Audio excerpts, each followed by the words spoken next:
Hello ભાલા હરિભક્તોને જય Swaminarayan. BAPS Swaminarayan સંસ્થાનું અરબના રણ પ્રદેશમાં બનેલું કમળ જેવું મંદિર એટલે અબુધાબીનું બીએપીએસ સ્વામિનારાયણ હિન્દુ મંદિર। આજે વિશ્વના સૌથી પ્રસિદ્ધ હિન્દુ મંદિરોમાંનું એક મંદિર છે। આજે આ મંદિર મુસ્લિમ દેશમાં હિન્દુઓના ગૌરવ સમા બન્યું છે। આ અબુધાબીનું હિન્દુ મંદિર એટલે ખાલી હિન્દુ મંદિર નહીં પણ વિશ્વનું એકમાત્ર એવું હિન્દુ મંદિર છે કે તમામ હિન્દુ દેવી દેવતાઓને અહીંયા પ્રસ્થાપિત કર્યા છે। તેથી જ અહીંયા હિન્દુ ધર્મના તમામ સંપ્રદાય અને સંસ્થાઓના ભક્તો અને શ્રદ્ધાળુ આવે છે અને પોતાના ઇષ્ટદેવનું ખૂબ ધામધૂમપૂર્વક ઉત્સવ અને પૂજન કરે છે। અને આ મંદિરમાં વિશ્વના મોટા મોટા માંધાતાઓ અવારનવાર દર્શન માટે પધારે છે।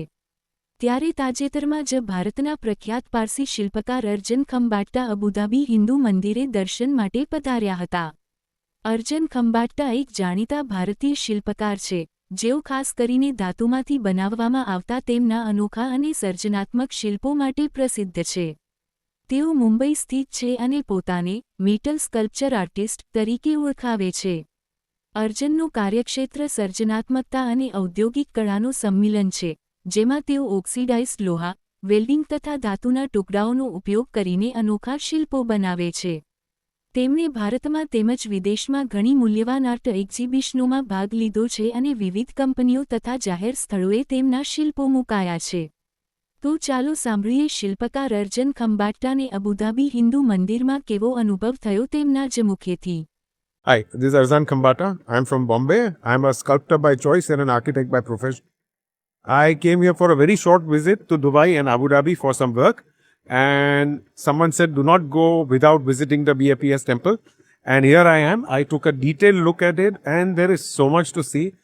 I have sworn that I will come here and spend one full day because there are so many details, wonderfully crafted, brilliantly architectured into every corner, every detailing, and some of the sections are such that I find it difficult to believe that they are hand-carved. They literally look as if they're 3D printed.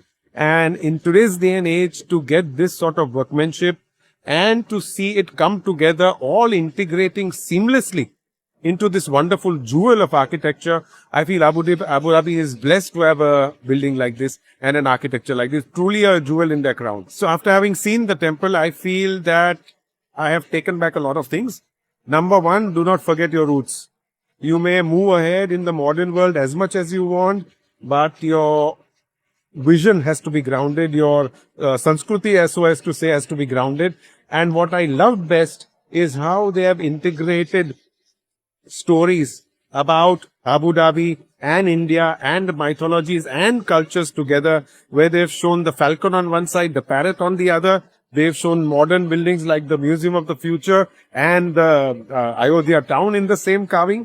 So it is wonderful to know that when someone gives you piece of land to build a jewel, you appreciate it by reciprocating and putting them here for posterity.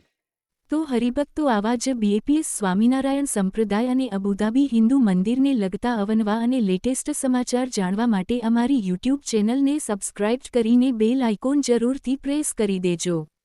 સૌનો આભાર।